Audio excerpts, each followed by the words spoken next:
best. It's Monday here on The Story, and it's a federal holiday. But despite all the ads, it's not actually called President's Day. We'll explain what's going on later on in the show. Plus, drivers in Washington could soon have to pay for every mile they drive as lawmakers in Olympia wrestle with the gas tax. But first, we're talking about shelter. Lawmakers in Salem heard firsthand how emergency shelters fared during last week's winter blast. It's our big story tonight.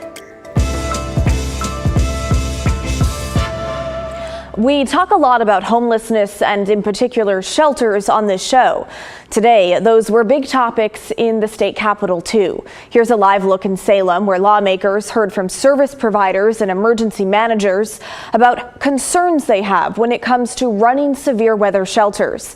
The hearing was timely considering the winter weather we experienced here in the metro late last week. Several counties declaring winter emergencies and opening shelters for those trying to escape the cold.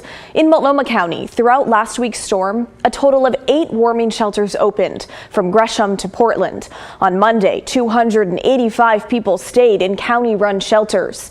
356 people on Tuesday, 489 people on Wednesday, and more than 700 people Thursday night. We don't have exact numbers for Friday, and the shelters closed on Saturday. The numbers you see here do not include the dozens of people who stayed at 2 Salvation Army shelters or year-round shelter beds. So clearly there's a need, and those numbers are just for Multnomah County. Today in Salem, service providers, first responders, those who run these types of shelters, got the chance to talk to lawmakers to share some of their concerns around how things are going and how the state could help. This was an informational session, part of the Senate Committee on Housing and Development.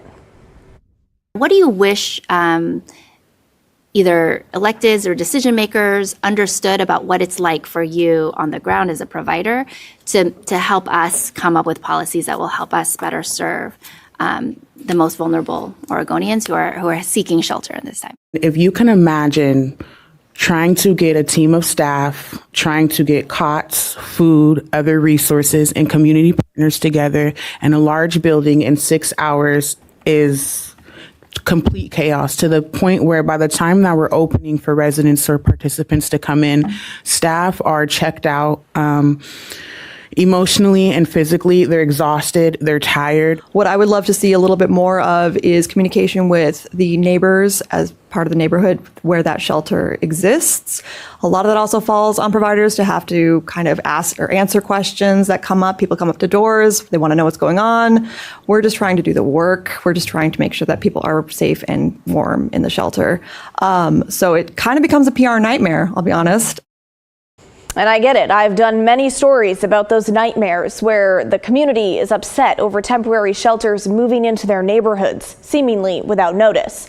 And speaking of notice and communication, Multnomah County holds an 8 a.m. emergency briefing every day during severe weather events. These service providers want to see information from those briefings shared publicly. I don't see that pushed out into community overall. So I think there are some learnings from this year for that. Service providers from rural Oregon were also there, and their concerns were, as you can imagine, different from city groups. Their biggest challenge, transportation. For example, the Community Action Program of East Central Oregon covers more than 8,000 square miles, so it can be hard for them to reach people. So how do we get people to the shelters is a huge barrier for us.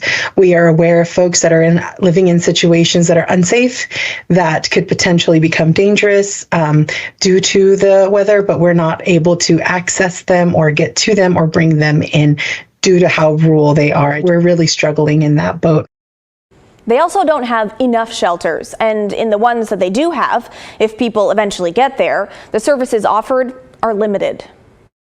We just don't have the staff and the trained staff to be able to meet those needs in such a short notice in an emergency situation. All 4 of the shelters that I mentioned are in Umatilla County alone, and we haven't been able to coordinate with any other folks in any other one of our counties to do some type of emergency response. Again, today's hearing was informational to help lawmakers better understand the boots on the ground, so to speak. And we'll see if it helps spur any legislation regarding weather shelters in the weeks and months to come. All right, staying on the topic of shelter, Portland's first site for people living in RVs will close the end of June. It was originally scheduled to close March 31st, about 2 years after it opened. This gated lot off Northeast Sunderland Avenue and 33rd Drive is run by the Salvation Army. They stopped accepting new people in December to prepare for the closure. The site is surrounded by people living out of RVs and other vehicles just waiting to get in.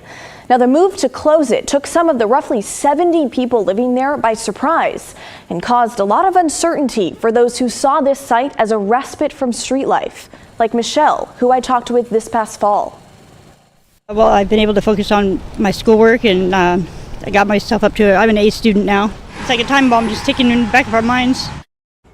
On Friday, the city of Portland announced they are extending the lease for the site until the end of June, so a 3-month extension. I went out there today and met Jacob. He moved into the site back in October. I don't know why they extended it, but we're thankful that they did. You know, I still am asking myself, what am I going to do next? Where am I going to go? You know, because I don't want to lose my trailer. I don't want to give up my trailer either. It's where I stay right now. So.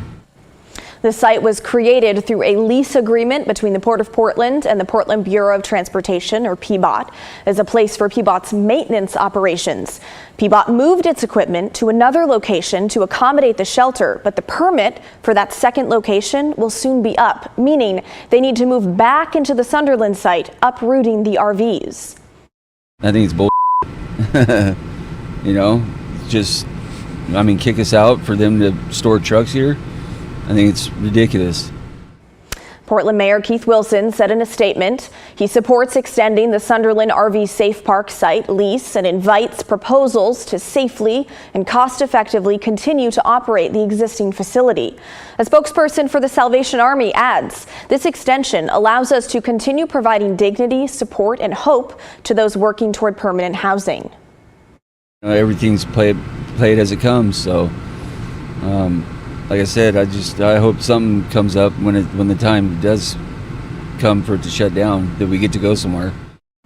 Now, the city says the site will continue to offer case management services and help people find stable housing. The future of the site beyond the end of June hinges on a city council budget decision, which is expected sometime in June, and we'll be watching. All right, let's head across the Columbia into the state of Washington, where some big changes could be on the way for drivers. How would you feel about being charged for every mile you drive instead of paying a gas tax? It could be the future of transportation funding. Supporters of the proposal in Olympia say it's not a popular idea, but it's needed. Drew Mickelson explains. This idea has been talked about here at the Capitol for more than a decade, but this is the first time in a session that proposed legislation has had a legislative hearing on the matter. Supporters say the old way of doing things just isn't working. For more than 100 years, gas taxes have fueled Washington road projects. But as cars get more fuel efficient or fuel free, the gas tax is not as reliable as it used to be. I would say it's now, with all the studies that have been done, it's time to move forward and get started. Representative Jake Fye heads up the House Transportation Committee. He says without changing the system, the state won't be able to keep up with road repairs or new projects. Under his road usage charge proposal, drivers would pay 2.6 cents for every mile they drive and would come in phases. Under Phase 1, starting in 2027, electric vehicle and hybrid drivers could opt in. In exchange, their registration fees would be waived. Phase 2 in 2029 would make it mandatory for those drivers and voluntary for owners of cars that get better than 20 miles per gallon. Phase 3 in 2031 would make it mandatory for all 20-plus vehicles, and eventually all cars would be included.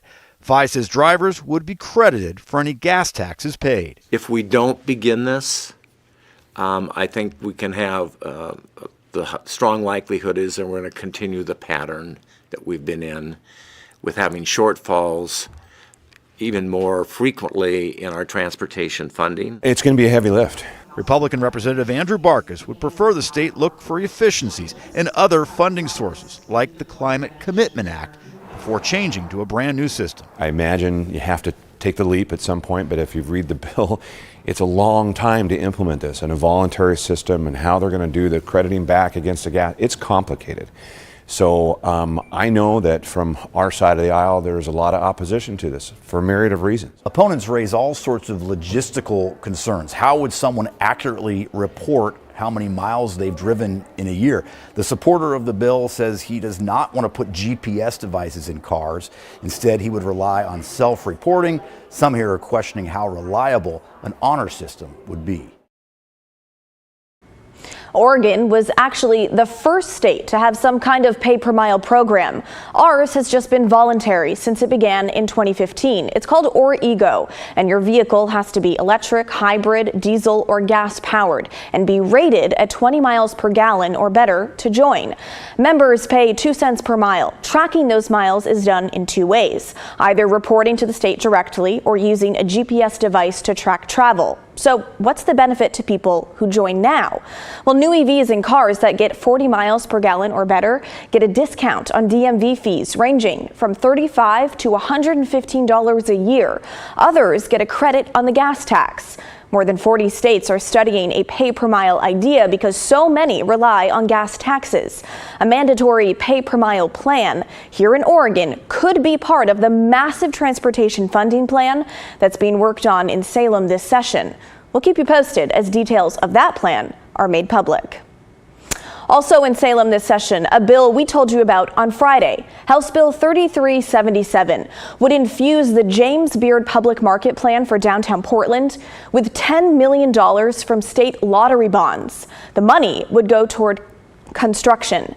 The James Beard Public Market has been a Portland pipe dream for 2 decades now, but it's closer than ever to becoming reality.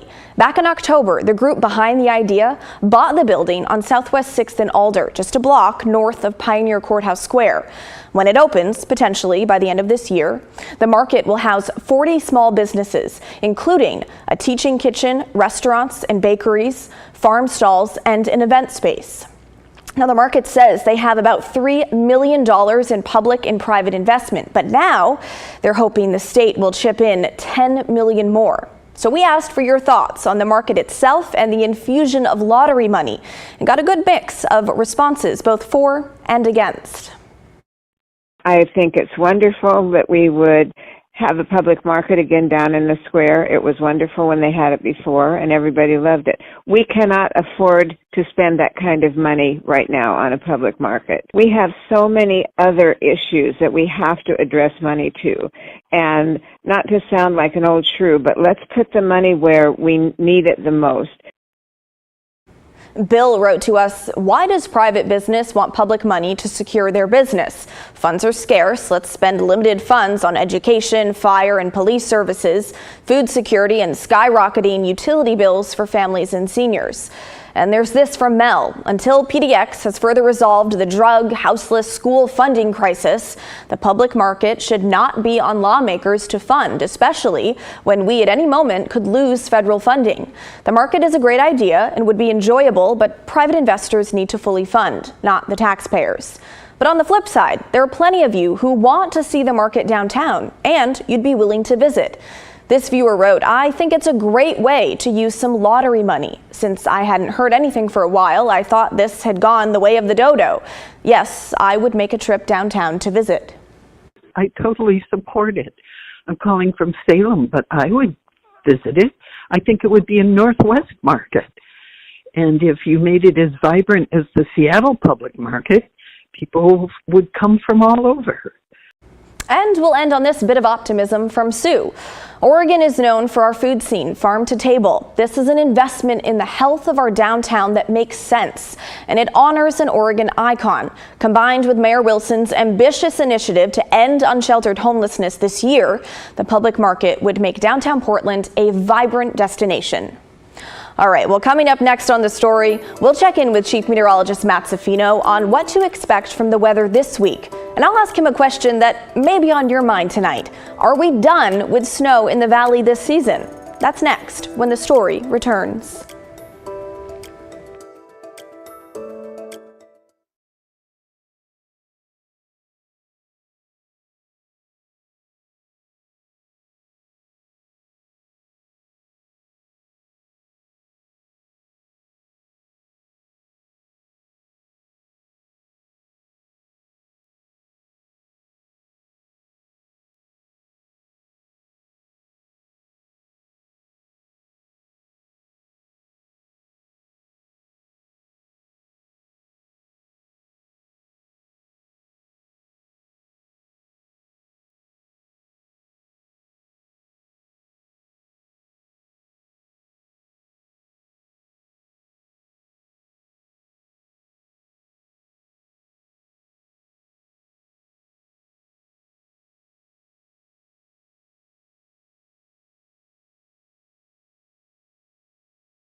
And Chief Meteorologist Matt Safino joins us now. Matt, the Cascades got a bunch of snow today, but thankfully just rain here in the valley. Yeah. Are you done with snow? I mean, do I you think want to be so. done with snow? I think I'm done with snow. I moved in the snowstorm. Fiasco. Oh, brutal. Yeah, Fiasco. Never fun. I feel for you on that one. All right, let me show you the high temperatures we had today because it's impressive. We hit 55. Last Thursday when we had the snowstorm and Blair was moving, we topped out at 35. So big difference. This is our second warmest day of the year. Back on the 6th of January, we hit 56. But since then, it's been cold. We've had a lot of below average numbers. So let's talk about 60-degree temperatures in winter. Is that the question you had? Whoa, okay. That is my question, but it's almost like weather whiplash here from Right? last week. I know, the 20-degree difference in our high temperatures My gosh. is amazing, and our lows this week will be warmer than our highs were last week. So it is a bit of weather whiplash as well. All right, so as far as 60 goes, because a lot of people have been wondering about that, hey, we're going to hit 60. We're going to get close. The average first date of the year when we would hit 60 historically is February 15th. We are past that metric. So if we do it, it wouldn't be the earliest we've ever done it. The latest we've ever had to wait in a year was the 31st of March. I don't think we're going to have to wait that long. Okay. I don't think we're going to do it this week, but we're going to get close. So we won't wait that long. Obviously, we won't be the earliest we've ever had. And the highest temperature we've ever had in February, believe it or not, we've hit 70 in February. Oh my gosh. Right? It was on the last day of the month, February 28th. We hit 71 degrees back in, I think, 1989. Oh, okay. So a long time ago. It's been a minute, yeah, for sure. But we can do it. So then the other question that we're talking about is snow, right? Mm-hmm. Oh, rats. Wrong graphic here. Oh, okay. Oh, I can man. ask you my question if you want me to ask you a Please question do, about snow. because I built a whole graphic about Portland snowfall. I just didn't put it in the show. Okay, so we've been seeing, I'm curious because we've been seeing a lot of headlines about, is this the last snow of the season? And I wanted to know your thoughts if that's true or not. Exactly. So what I've always told people is once you get past the middle of February, the odds go way down, and they do go way down. In fact, if you look at the forecast from the Climate Prediction Center for the rest of the month, it's calling for above average temperatures in our corner of the country here in the Northwest, and that's what I'm seeing in the next week to 10 days as well. But we have had snowy days after the middle of February. Mm-hmm. There have been 5 days in the month of March where we've had over an inch of snow, and if you remember, just 3 years ago in April 2022, I remember. Yeah, brutal. I had to come back from the Southern Oregon golf trip because it was snowing in Portland. I was moving then too, actually. I was moving here to Oregon. What's up with you moving in snowstorms, I Blair? don't know. So to answer your question, are we done with snow in Portland for the season? Probably. Okay. Is it possible that we get snow again? It absolutely is, but the odds don't favor us seeing more snowfall in Portland after we get through the middle of February. And I'm not just saying that because we had snow last week. That's true every year. Once we pass Valentine's Day, the odds of us getting snow in Valley go way down. It's happened before, could happen again, but I doubt it. It doesn't really look like it's in the cards this year. Like I said, we got some warm weather on the way, and while I don't have 60 degrees in the 7-day forecast, we're close. Look at this, Blair. We go up to 57 on Saturday Ooh, that's and so Sunday, close. and then 58 on Monday. And that'll be a dry day. The weekend's going to be a bit of a soaker. Don't move this weekend. I promise, I'm done moving. All right, good. Okay, Matt, thanks so much. You bet. Well, coming up next on the story, most people know today as President's Day, but that's not what it's officially called in the federal law books. A little history lesson and what to do about that apostrophe in President's Day. That's when the story returns.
Well, many of you may have had the day off of work today. The kids got a day off from school, banks were closed, along with the New York Stock Exchange. That's President's Day. But did you know that term does not actually exist in federal law? The name was basically created for ad campaigns. Here's a little history on today's holiday that's officially called Washington's birthday. For the first 2 decades of his life, George Washington celebrated his birthday on February 11th. It's the day he was born in 1731. But the date of his birthday moved in 1752. That's when British Parliament adopted the newer Gregorian calendar. It shifted Washington's date of birth from February 11th to February 22nd. And in the years that followed, Washington's legend grew. Following his death in 1799, Americans celebrated Washington's February 22nd birthday informally for decades. In 1879, it became a federal holiday.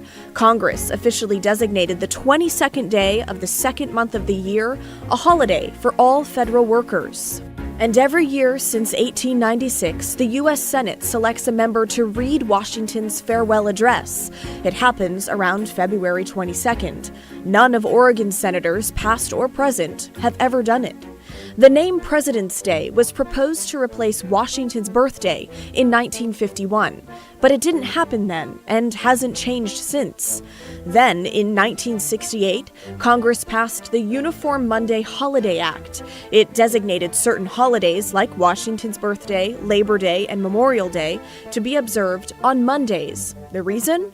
To give federal employees more 3-day weekends.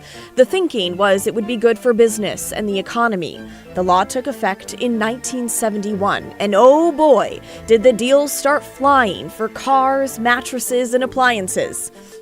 Not really. The new law combined Washington's and Lincoln's birthday observances and moved them to the third Monday of February. Because of that, we haven't celebrated Washington's birthday on his actual birthday in more than 50 years. The rise of the term President's Day began thanks to advertising campaigns in the 1980s.